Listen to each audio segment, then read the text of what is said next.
So, in this video, I'll be talking about how you can flesh out your ideas and know a lot more before you actually go into interviews or you go and interact with your customers, with your clients, with your friends and family about this wonderful idea that you have.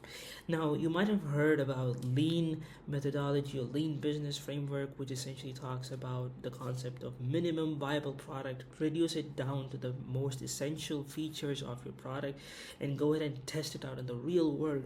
But the problem you have with that is, okay, what do I need to test? Okay, so for instance, you have this idea about launching, a bakery store, or you want to, become a baker, and you want to sell cakes in your place. What is the most minimum thing that you need to do in order to go ahead and test it? Well, before you even go ahead and build that thing that you do, some of us might go into this extremes, and that is a problem for me. I don't know what is it that I have to test, and what I usually do is I use GPT to essentially interact with and help me attain clarity on what is essentially that thing that I should be testing with my people. So I use GPT essentially as that individual that talks back to me and attains the clarity that I need to have. All right. So first things first, what I'm going to do is I'm going to set the context by before I set the context for the whole conversation. I need to tell them. I need to tell it what I need it to be. Right. So I would say, you are a systems designer. Now, this is a very important point. GPT does not have subjective opinions. It does not have subjective opinions because think about what is good and bad. Good and bad are likes and dislikes. All of these concepts are things that emotions are part of your emotions. And GPT can maybe mimic emotions, and that's what it's going to do here, but it's not going to give you data points that are reliable. If you're going to try testing out your business idea entirely with GPT, that's not possible. That's not certainly advisable.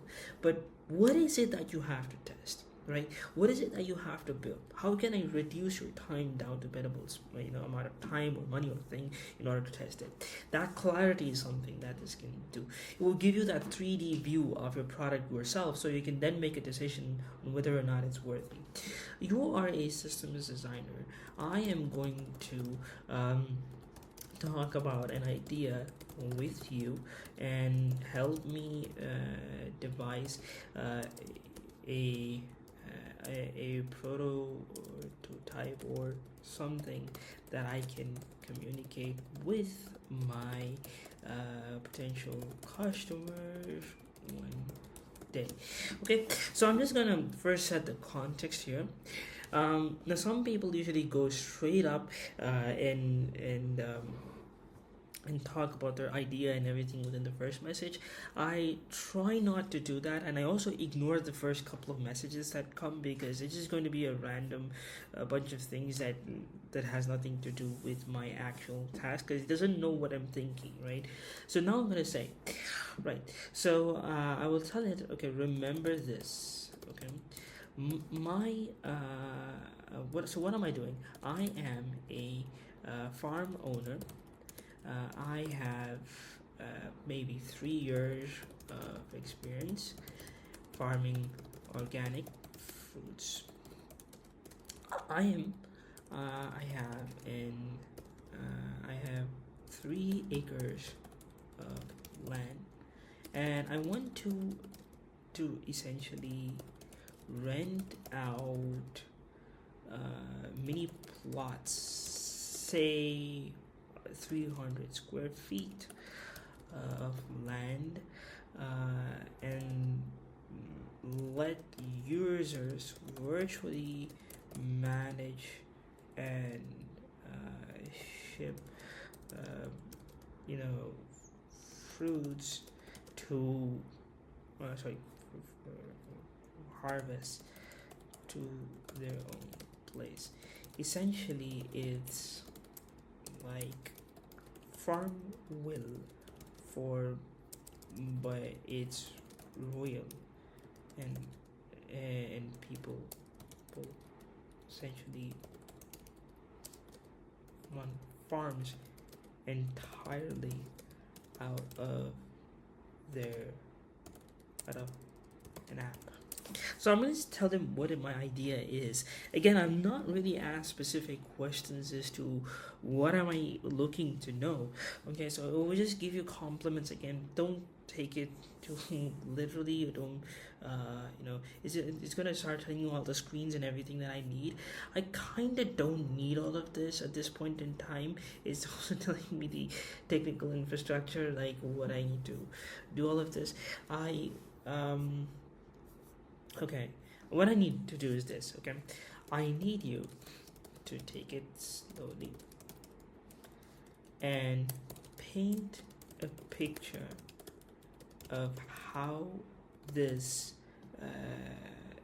this experience might look like for the customer. Essentially, something like a user flow, except I want it to be told in the form of a story.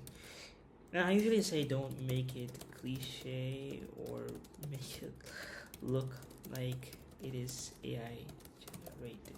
Now, I don't think that it really affects a lot, but still it just tries to do whatever it possibly can.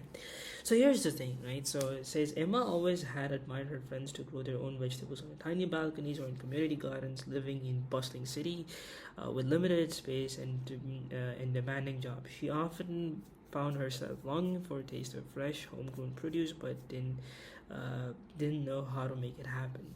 One evening, while scrolling through her social media feed, Emma stumbled upon an advertisement for Greenfields, a platform that promised to own a piece of organic farm and enjoyment. Curious. So look, so what you have is you have a story that goes into specifics about. So what is the whole thing? See new harvest, new anticipation. Okay, so so it's trying to take all of the technical knowledge that we have done so far and that combine that into a story with the problem statement. Now, what I'm going to say is this: I want you to think step by step about what a beginner needs to, let's say what I how you would communicate this idea to Emma, imagining she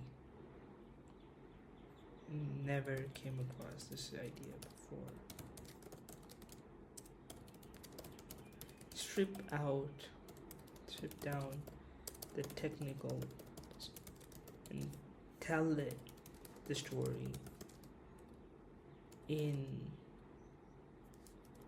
as if Steve Jobs would narrate the idea. So this is how. So imagine this. Imagine Emma, a vibrant street dweller living a busy life and allowing pleasures for homegrown produce. She dreams of tasting tomatoes. So between okay. Right, so this is an idea that I have. Okay, so this is more like what I think I want, because what I have is a story that I can read and then I can make a decision on whether or not I would like to proceed. Now, this is an example of what I would kind of need before I proceed to making an MVP, because it tells me, for one, who I need to be targeting. Number two is what is the central messaging that I need to give out to my audience, who I need, and everything is just right in this message here. Now, if you want, you can go ahead and tell me who I should target, tell me my target audience. But okay, now here's the thing, right? Ideas need to be transformed into a story. Now, what I'll do is I can go ahead and refine the story exactly in the way that I want the story to work.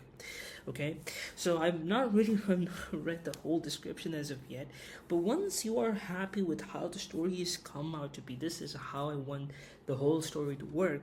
Now then you can say, tell me things I need to do. But before I even do that, tell me the target audience and things I need to prove and concepts I need to prove to bring this to reality. So right when I do this, what I have is, and you can probably get that directly from the message itself, but here's the thing, right? So it talks to me about our targeting group. So here are all the needs and motivations and all of that. It gives me all the personas and all of that, but I think you can simplify this further if you want to. What are things? Okay, obviously market demand and validation, but interest in virtual farming, willingness to pay, yes, of course. Concept for mini plots and associated services. If you want to know things like associated risks and everything like that, that would be greater. But these are things. Okay, what is the problem that I've done tried to solve using this whole thing? The thing is, I have a much better story of how to narrate the story to my first time customers. In probably just less than 10 minutes, I've gained much better clarity on my DM, right? So this is how to transform your ideas into full form narratives that I can then go ahead and implement and prototype. I hope this video helps, and I hope to see you in the next video very soon.